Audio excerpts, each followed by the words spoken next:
So there's been some recent developments in the David case, and I think this is the first time I have to say trigger warning, because this one is actually quite dark and messed up. Like, we already knew David's case was messed up, but it gets worse in this trial. So this isn't like the previous videos where we're going to be laughing a lot, but I want you to stick to the very end, because there's a lot of things that you guys need to hear about love and relationships in modern day that relate to this case, and it could save your life. Now, looking deeper into the whole David case, what's currently happening now is he's in court and the evidence is being presented to him as to why or how he's the one that's the murderer. And basically, long story short, I'll put an explanation video, but to summarize in my words, he cut her into pieces. And what the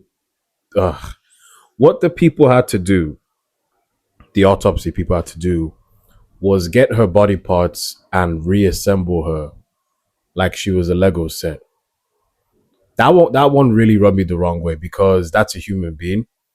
You know, when I think of reassembling something or building something together, it's furniture in the house. But this is a human being they had to reassemble back together. And I know that whoever the person that didn't want to do it, but it's literally just to get the evidence about this. That's the sad part of it all. Thank God they did. But also I'm praying for that person, because that's probably traumatizing. But they got her back together, and there's a lot of things that they looked at on her body to piece together that is the murderer. He butchered her in a blue rubber bathtub. And when he butchered her in a blue rubber bathtub, when they assembled her body together, they found remnants of that same bathtub in her body. It is a match, people. They have matched the blue plastic fibers that were found inside Celeste's wounds where her limbs were cut off. That is a perfect match to the blue kiddie pool that was found in David's garage. It feels like it's over with at this point. They showed images of the blue plastic that were taken out of her body, and it was a perfect match. It was like two puzzle pieces coming together perfectly. And there's even like a pattern on the kiddie pool that was apparently used as, you know, like a basin to allegedly use a chainsaw to sever her limbs, to dismember her. It's just so chilling. It was a perfect match. The two pieces lined up like a puzzle piece, the parts from her body, the parts from the pool that was found in his garage. It was a perfect match. I don't know how on earth they're going to beat this. Right now, the DA is still questioning basically somebody who's a criminalist. I don't know what David's defense are going to say to this. I don't think there is any possible defense to this. It's a perfect match, perfect puzzle piece. He's looking cooked. Addition to that as well, it matched with the weapon that he used to butcher her. He even went as far as to cutting off the finger, where he got her to tattoo, obviously, their little secret, and got rid of that just to sever his connection. It has now been confirmed that Celeste was pregnant and had an abortion, and we now have the text messages between her and David to prove it. I mean, this is crazy. On January 8th of 2024, David texts Celeste saying, "I'm sorry, I never wanted to put you through this, and remember, at this time, Celeste is 13. Celeste responds, "No, it's okay, neither of us are able to take care of it," and David responds, "I know, but still." Celeste says, "Don't worry about it, my love," and David says, "You're so much stronger than me, I love you." Celeste says, "I love you more, my love, it's okay, neither of us are capable of watching the baby." David then says, "When are you gonna get it done?" And Celeste responds, "In 2 days." David then says, "My mom told me I had to ask this question. Don't get offended. Is it mine?" Which, by the way, proves that his mom knew about Celeste and their intimate relationship and chose to say nothing. Celeste then responds, "Of course it is, David." In March of 2024, Celeste says, "All we do is have physical relations and I want more than that for myself." In June of 2024, Celeste asks David, "Does your mom know we're having physical relations?" And David responds, "That's the first thing she thinks we're gonna do when we see each other." David then tells Celeste that he doesn't want anyone knowing that they're getting intimate until they're married. On June 27, Celeste told David that she was in pain after they got intimate, saying it hurt bad, and David responded that he didn't hurt her because he didn't hear her saying ow when they were doing it. On August 30th, Celeste expresses guilt to David, saying she regrets having the abortion procedure and unaliving their baby. On November 7th, Celeste revealed to David that they have been getting intimate for a year straight, and at this time, Celeste was 13 and David was around 19. David also said that Celeste was always the one initiating it and that he just follows her lead and folds every time. And throughout this, David constantly encourages Celeste to track her menstrual cycle and constantly update him. They also found explicit photos and videos of David and Celeste on David's phone. There was photos of the two kissing in bed, photos of both of them topless, photos and videos of them being physically intimate, specifically performing oral on each other. And they also found photos of Plan B. It's honestly so sad that Celeste was groomed like this, that she thought that she was actually in love with David and that they had an entire future to look forward to when David was just using her. Rest in peace to Celeste. Let me know what you guys think about this, and as any new details come out, I'll keep you guys updated. Now, I know a lot of you be sat there thinking to yourself, why would someone go out of their way to meet with a underage minor, build a relationship with them, get that minor to pregnant, and then make them have an abortion? On top of that, run away from their family and keep them away from their family, do all of these extravagant stuff that she did, and then just throw it to the side like that. If that's not the most blatant example of I used you for what I needed you for, and then I threw you away afterwards, then I don't know what is. You see, what we have to understand about modern day society is that there's this selfish kind of love being preached out to us people. A love that goes along the lines of, if they're not serving me the way that I need them to serve me, then they can automatically get out of my life and they don't matter anymore. Sounds appealing, right? Because if you don't look too closely at it, you're only thinking of the ones where, say, someone's treating you like garbage. And in that case, yes, it's very understandable that you get rid of someone that's not serving your life anymore. But we don't seem to talk about the dark side of this. The dark side of where there's people who seek out relationships and partners and marriages just to use people. And then when they're done using those people, you hear all the time, they treated me like I wasn't even human. Like they just dismiss you. A lot of them even go as far as to unaliven you. And that's what we see with David and Celeste. This kind of selfish love is a love that all of you need to avoid, because it's dangerous for many, many reasons. But more so the fact that this love isn't based on selflessness. When we look at what love is really meant to be, we see in the Bible, and the Bible says that love is selfless. As in, you should be going into a relationship with the mindset of, I want to do this for my girlfriend. I want to do this for my boyfriend. When we look at the whole David situation, he used and used and used Celeste. Abortions, tattoos, secrets, underground this, that, everything. He used her for everything. And we may never know the full extent of the story, but what's being preached out is that as soon as she realized that, oh, hey, I don't like what you're doing, you're using me and my body, but you're staying with other girls, I'm going to leave, or I'm going to expose you for staying with an underage girl.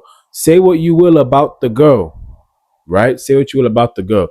But how sick is it that someone went out of their way to be like, I'm going to unalive you to stop you from doing that? Does that sound like someone who's ever loved someone? Of course not, because it was never about love. The love wasn't, oh, we've been in a relationship before and X, Y, and Z. That's not love. Love isn't, if you love someone, even if you break up with them, have no feelings for them afterwards, you wouldn't do that to them. I could never imagine doing that to anybody, unaliving them just because they don't serve me anymore. That's why I'm saying with David, it was do everything on my program, do what I want you to do it exactly like this, and don't give me consequence for my actions. Otherwise, I'm going to do what he did to her. And there's people out there who will do the exact same to you. Do things my way or else. Do things like this or else. And blah, blah, blah, blah, blah. In some cases, it's boundaries. In a lot of cases, it's not boundaries. It's, I only need you for what I need you for. Whatever you think of, I don't need you for that. This is why I want you guys to be mindful. And I don't know if this is confusing to some of you guys, but be careful of the people that you fall in love with. When you go into a relationship or you're about to take things seriously, really understand why someone likes you. Do they like you for you and every problem that comes with you, and they're okay with working through things with you, or do they only like you for the amount of money you give them, for your sexual body, for maybe something you have in your life? Do they just use you for that?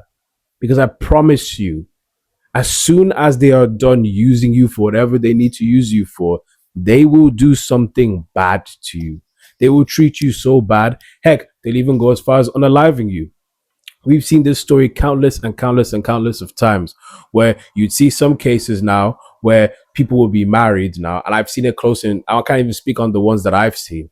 I've seen situations where maybe someone is making a decent amount of money. The person only uses them for their money and their X, Y, and Z. And as soon as they break up, you'd forget those two were ever together, because the kind of energy and vim and violence they come and hatred they come for this person is unheard of. But why wouldn't it be hatred? It's because there was never any love there in the first place. It was only the love for the resources. And that's why I'm trying to understand. David didn't love Celeste. He loved her for what she could offer him. And the only thing a kid her age could offer him is control. She's young. She has no opinions or not strong enough to understand autonomy of herself yet. She just knows to obey. As soon as she started to realize that, she actually has autonomy, he threw her to the side, because he doesn't need her to have an opinion or think for herself.